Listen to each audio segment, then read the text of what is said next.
আসসালামু আলাইকুম প্রিয় দর্শক, আজকে নিয়ে নিলাম হাঁসের মাংস। হাঁসের মাংস রান্না করব, তাই ধুয়ে পরিষ্কার করে নিয়ে নিলাম। দিয়ে দিব মশলা, পেঁয়াজ বাটা, আদা বাটা, রসুন বাটা, হলুদের গুঁড়া 4 চামচ, ধনে গুঁড়া 3 চামচ মতো, মরিচের গুঁড়া 5 চামচ, জিরা গুঁড়ো 2 চামচ, স্বাদ মতো লবণ।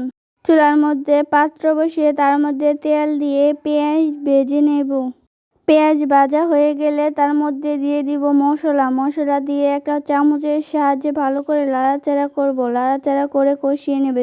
তারপর এখানে দিয়ে দিব ধুয়ে রাখা মাংস দিয়ে একটা চামচের সাহায্যে এভাবে লাড়াচাড়া করব।